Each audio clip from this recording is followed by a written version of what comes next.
नहीं रही थी, बहाना भी बनाया, हमें रोकेगा कौन? अगर हम बैकुंठ से उतरे धरती फट जाएगी, हमारे बेग को कौन रोकने वाला है? ये बहाना बनाया। लेकिन भागीरथ भी अटल थे कि हमें लाना ही है अपने पूर्वजों को पार करने के लिए।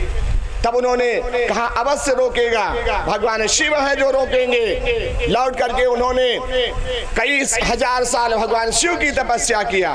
भगवान शिव प्रसन्न हुए, उन्होंने कहा क्या बात है, माँ गंगा जी आने वाली, आपको उन्हें रोकना होगा। तब उन्होंने कहा ठीक है, तथास्तु, जाओ गंगा से कहो तैयारी करें, हम तैयार हैं रोकने के लिए। फिर उन्होंने गंगा की तपस्या। गंगा जी ने कहा था भगवान श्री नारायण से, प्रभु अगर हम धरती पे पुनः अवतरित हुए, वापस हुए, तो हम मैली हो जाएंगे, लोग हमारा सम्मान नहीं करेंगे। एक समय आएगा जब लोग हमें दुत्कार देंगे, हमारा हर जगह अपमान होगा, हमें जिस रूप में देखना चाहिए उस रूप में हमें कोई देखेगा नहीं, हमारा विस्तार नहीं होगा, हमारा विनाश कर दिया जाएगा, लोग अपने विषय वासनाओं के कारण हमारा भोग करेंगे। और आज वही हो रहा है महाराज। आज पहाड़ों पे आप जाके देखो, उत्तराखंड में पहाड़ों पे लोग अपनी विधि व्यवस्था के लिए उनका जल रोका जा रहा है, बांध बनाए जा रहे हैं, बांध बना करके उससे बिजली पैदा की जा रही। काहे के लिए? शारीरिक भोगों के लिए। वहां बड़े बड़े बांध बना करके बड़ी बड़ी सीमेंट की फैक्ट्रियां बनाई जा रही हैं, उससे सीमेंटें बनाई जा रही हैं हमारे बड़े बड़े मकान बनाने के लिए। और गंगा का अनवरत बहना, जो कल कल करती हुई अनवरत गोमुख से लेके गंगा सागर तक उनका प्रवाह था, अब वो रुक रहा है, अब वो विलुप्त हो रहा है। वेदों ने कहा है जब धरती से देवशरी नदियां विलुप्त हो जाएंगी, गर्भगृह, जो गर्भगृह है महाराज, तिरुपति, रामलला, मथुरा, बांके बिहारी, इस तरह जितने भी गर्भगृह है, जगन्नाथपुरी, द्वारिकापुरी, 12 ज्योतिर्लिंग, ये सब गर्भगृह कहे गए। जब गर्भगृह खंडित हो जाएंगे, देवशरी नदियां सूख जाएंगी, कलिकाल से विनाश्यानाम, कलिकाल का विनाश हो जाएगा, फिर इसे कोई बचाने वाला नहीं है। देवी गंगा ये भी इसी धरती के एक नर और नारी स्वरूप से जन्मे, इसी धरती के एक ऋषि मुनियों की संतान थी। सोचो प्यारे, ये कभी कैसा समय था जब देवता लोग धरती पे विचरण करने आया करते थे। ये कैसा समय था जब देवताओं के ऊपर आफत आती थी, तब वो धरती पे आके प्रार्थना करते थे, देव हमारी रक्षा करो, हम आपकी शरण में हैं। तब धरती से राजा जाते थे उनका युद्ध करने और दैत्यों को परास्त करके देवों को उनका आधिपत्य देते थे। ऐसे इसी धरती के राजा हुए। राजा नहुस ने जब वृत्तासुर दैत्य ने इंद्र को परास्त करके भगा दिया, देव सिंहासन खाली हो गया। ऐसा वृत्तासुर दैत्य था महाराज, जीतने के बाद इंद्र सिंहासन पे बैठा ही नहीं, लावारिस कर दिया महाराज। अब बताओ, भोगे तो सम्मान भी बचे, लेकिन अगर कोनो चीज जीत कोई का खड़हार कर दो कि ना हम बैठेंगे ना किसी को बैठने देंगे, पड़ा रहने तो वीरान हो जाए, ये अवस्था कर दिया स्वर्ग की। तब इसी धरती से एक राजा जिनका नाम था राजा नहुस, राजा नहुस ने जाकर के 1000 साल स्वर्ग पे देवताओं की आधिपत्य को स्वीकार किया और शासन चलाया स्वर्ग में। इसलिए ये ऐसी धरती है प्यारे, आज इस धरती को हम वीरान कर रहे हैं, आज इस धरती को हम कांटों से युक्त किए दे रहे हैं। इससे फूल और फूलों की सुगंधता दोनों खत्म हुई जा रही महाराज, केवल और केवल कांटे नजर आ रहे हैं। हर प्राणी ऐसी बात बोलता है जैसे कांटे की तरह चुभता है महाराज, कांटे की तरह, पुष्प की तरह कोई बोलना नहीं चाह रहा, कुछ महक आ जाए और कुछ सुकोमलता आ जाए शरीर में, है ना। बच्चे माँ से नहीं सही से बात कर रहे हैं, पिता से सही से बात नहीं कर रहे हैं, पत्नी से पति सही से बात नहीं करना चाह रहा है, गुरु से शिष्य सही से बात नहीं करना चाह रहा है, विद्यार्थी अपने टीचर मास्टर से सही बात नहीं करना चाह रहे हैं। मतलब अपने से जो बड़ा है उसके साथ कोई सम्मान पूर्वक जीना नहीं चाह रहा है। ये हाल है महाराज। माता पिता के अधिकार चले गए, गुरुजनों का अधिकार चला गया। ये जीवन है प्यारे, है ना। लड़का तैयार होके मोटरसाइकिल पे कार पे बैठ लिया, मार दिया सेल्फ, बप्पा पूछ रहे भैया कहाँ जा रहे हो, कहीं कहूँ नहीं। अब बताओ, कहीं पप्पा पूछ रहे कहाँ जा रहे हो, लड़कवा कहा कहूँ नहीं। 12 बजे 11 बजे रात में लौट के आ रहे हैं, पप्पा कहा भैया कहाँ से आ रहे हो, कहीं कहूँ तो नहीं। अब बताओ, मतलब आ रहे लेकिन कहत कहूं तो नहीं, जा रहे लेकिन कहत कहूं नहीं। यही कांटे हैं महाराज।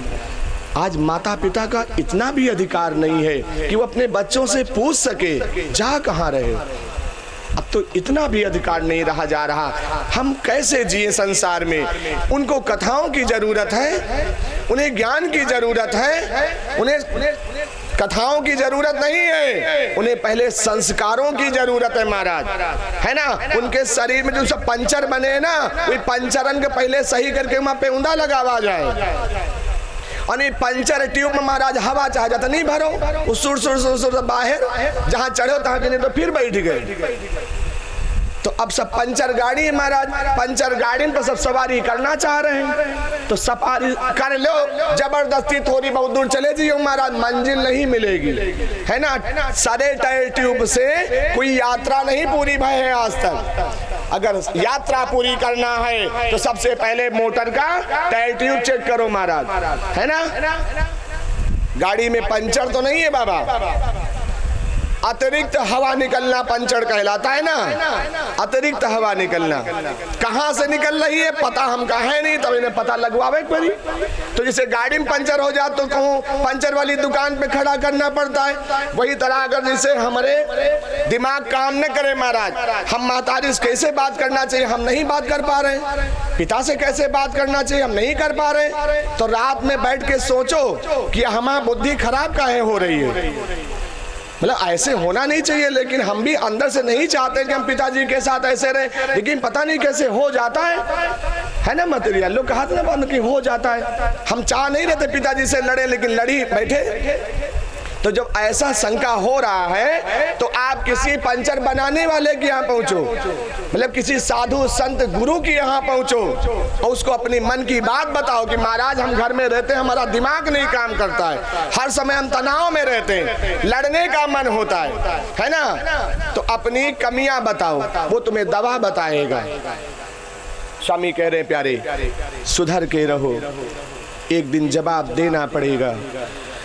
हमने अपने माँ और पिता का सम्मान नहीं किया, जिस तरह उनके साथ हमें जीना चाहिए था उस तरह हम जिए नहीं। हम बैठ के कथाएं सुनते हैं, वो ऐसा है। कथाओं में मालूम क्या किया कान्हा ने, क्या किया अपनी माता के लिए मालूम है? जमुना के किनारे खेल रहे थे भगवान कृष्ण, जमुना के किनारे पुत्र क्या करता अपनी माता और पिता के लिए, ये भागवत जी से बता रहे। इधर जब कंस को पता नहीं चला कहाँ है हमारा मारने वाला, कहते हैं पैदा हो चुका है कहाँ? पूतना नहीं वापस आई, तृणावर्त नहीं आया, बृकासुर नहीं आया, तमाम दैत्य मारे गए, सब पता नहीं कौन मार के चला गया। चलो अब देवकी से ही पूछते हैं, वही बताएगी क्योंकि उसको जरूर पता होगा। तब कंस ने नंगी तलवार लेकर के प्रवेश किया जेल खाने में और देवकी के केस को, बालों को ऐसे लपेट के एक हाथ में बाएं लिया और उससे कहा देख अब हम जो करने जा रहे हैं। एक ठोकर उसे मारा अपनी बहन को, तत्पश्चात मारा वसुदेव के गले पे ऐसे तलवार रख दिया और कहा बता कहाँ है तेरा पुत्र? देवकी से कहा बता कहाँ है तेरा पुत्र, नहीं तेरे पति को अभी मार देंगे। मतलब सुहाग को नष्ट करने जा रहे हैं। तब महारानी देवकी ने, वसुदेव ने कहा मत बताइए, ऐसा मत करना देवकी, तुम ऐसा मत करना है, तुम्हारे लल्ला को मार देगा। ये क्रूर है, अधर्मी है, पापी है, इसे दया नहीं है। लेकिन देवकी ने कहा नहीं था, नहीं हम ऐसा नहीं कर सकते। पुत्र से ज्यादा सुहाग का महात्म होता है। पुत्र तो हमें बाद में प्राप्त हुआ, आप हमारा श्रृंगार हो, आप हमें पहले प्राप्त हुए। उन्होंने तुरंत बताया गोकुल में है, लोग उसे कृष्णा के नाम से जानते हैं, वही है हमारा पुत्र। ऐसे छोड़ दिया, तुरंत छोड़ दिया महाराज वसुदेव जी को। ये कार्य किया था देवकी ने। कहने का तात्पर्य उन्होंने अपना धर्म धारण किया, मोह माया नहीं आई कि नहीं अब तो हम बंदीगृह में है, हम दोनों मर भी गए तो हमारा पुत्र तो बचे ना। लेकिन उन्होंने मोह माया नहीं किया, अपना धर्म बचाने के लिए। शिव दधीच हरिचंद नरेशु सहे धर्म के हेत कलेशु। धर्म के कारण लोगों ने अपनी बलियां दिया है। महाराज दधीच ने अपनी हड्डियों को दान कर दिया धर्म के कारण, अर्थ के कारण, राज्य को बचाने के कारण, धन को कमाने के कारण। किसी ने अधर्म नहीं किया है महाराज। जीवन जिया जाता है धर्म को बचाने के लिए। धन तो कभी आ जाएगा, लेकिन धर्म चला गया तो पीढ़ियां गुजर जाती हैं भगवान, पीढ़ियां गुजर जाती हैं वापस लाने में। 5-7 पीढ़ियों से चला आ रहा था बढ़िया सुंदर माहौल चौखट पे। एक बच्चे ने कोई कुकर्म कर दिया, एक बच्चे ने कोई गलत काम कर दिया, पूरी पीढ़ियों की मर्यादा समाप्त हो गई।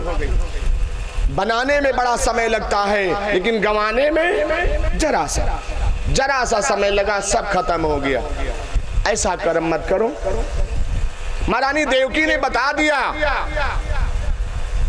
तुरंत दरबार लगाया महाराज कंस ने, और परम मित्र और सेनापति महाराज वसुदेव सभा के बुला लिया अक्रूर जी को, क्योंकि वो वसुदेव जी के बहुत मित्र सखा भी थे, उनके बड़े हितैषी थे। और उन्हें यह भी ज्ञात हुआ कि अक्रूर जी को भेजेंगे तभी वहां से गोकुल से कान्हा यहां तक आएगा, ऐसे आएगा नहीं किसी के साथ। अब अक्रूर जी को बुला के कहा, जाओ, तुम चाहते थे ना कि तुम्हारा मित्र का पुत्र बच जाए, पता लगा लिया हमने, वो गोकुल में रहता है, देवकी ने हमें बता दिया, उसे लेके आओ, अपने रथ से जाओ। महाराज अक्रूर जी अंदर से एकदम जल भुन गए, क्या किया ये देवकी ने, बहुत गलत किया। तैयार होके जब गए तो जेल में उनसे मिलने भी गए, और उन्होंने कहा, देवी ये आपने क्या किया, अपने मुंह से अपने पुत्र को मरवाने का नाम बता दिया, वो मार दिया जाएगा। ये भय था महाराज अक्रूर जी के अंदर। रथ लेकर के वो गोकुल की ओर प्रस्थान करते हैं। देखा कालिंदी के किनारे कुछ ग्वाल वालों के साथ भगवान कृष्णा खेल रहे हैं। जैसे ही महाराज अक्रूर जी को देखा रथ लेके आ रहे, वैसे ही महाराज भगवान कान्हा दौड़ के पहुंचे काका सा, क्योंकि वो उनके पिता महाराज वसुदेव के छोटे भी लगते थे और मित्र भी थे, तो भाई समान। तो पिता के भाइयों को काका कहा जाता, अब चाचा कहा जा रहा, मगर अब तभी काका, शुद्ध नाम काका है, तो काका। भगवान कृष्णा ने कहा, अरे काका साहब आप यहाँ कैसे? उतर के खड़े हुए, कृष्णा से कहा, आपकी माता देवकी ने आपको बुलाया है। इतना बुला, उनके सर से झुक गए। महाराज अक्रूर जी का सर झुक गया। पीड़ा थी ना कि हम मृत्यु के घाट में से लेने आए, मृत्यु के लिए लेने आए। बताते ही सर झुक गया ऐसे। कान्हा ने मालूम क्या किया, पीछे से आवाज आ रही है, अरे काका साहब आइए चलते हैं, नहीं देर हो जाएगी। माँ का बुलावा आया। वो रथ पे खड़े थे महाराज, वो रथ पे खड़े थे, भय नहीं, किंचित मात्र शरीर में भय नहीं। माँ ने बुलाया। 10 अवतार हुए भगवान के, सबने आयुध धारण किए, हथियार धारण किए, लेकिन कान्हा ने केवल मुरली धारण किया। भुजाओं का, मुष्टिक प्रहार का बल दिखाया। सारे देवताओं ने, सारे अवतारों ने एक माँ का आहार लिया है। हमारे तो दो हैं महाराज, एक देवकी और एक जसोदा।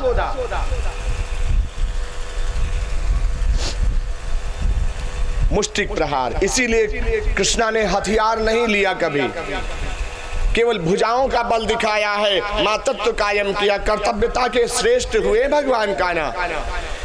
बैठ के चल दिए। अक्रूर जी ने कहा, तुम्हें डर नहीं लगता है?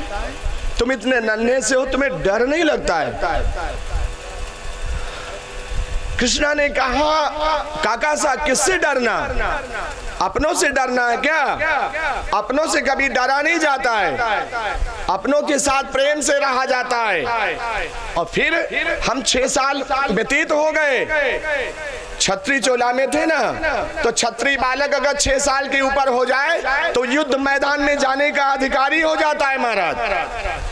उसने कहा अब काहे का डरना, हम छत्री तो पार कर चुके हैं, आप मत डरो काका सा।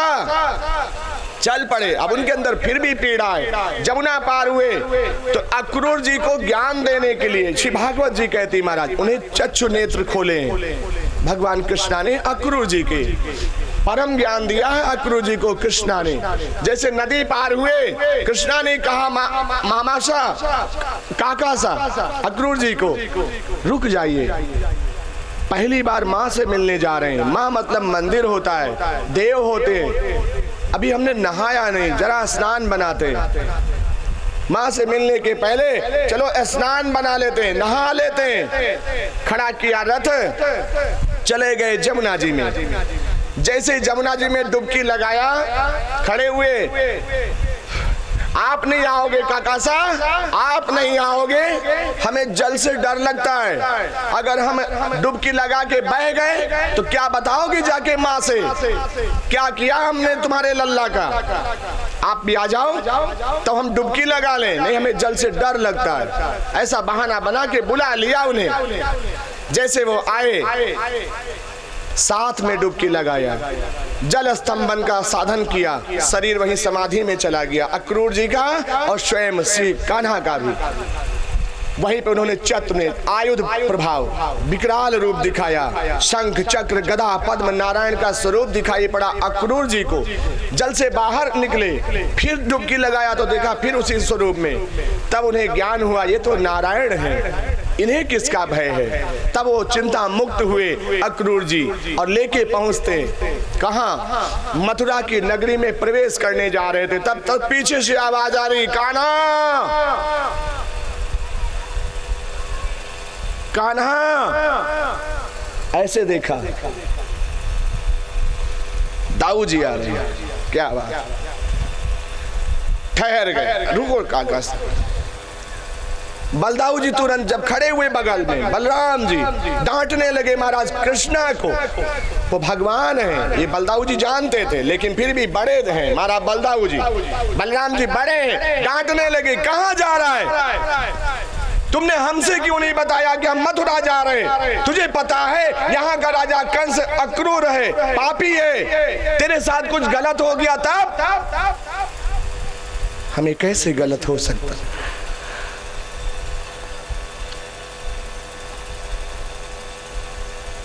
हमारा कौन गलत कर सकता है भाई जी? जिसके रक्षक ज्येष्ठ हो, आप हमारे ज्येष्ठ हैं, आपने पता नहीं लगा लिया, हमने नहीं बताया तो आपको पता लगा नहीं, आप आ गए ना। हमको पता था, हमको पता था।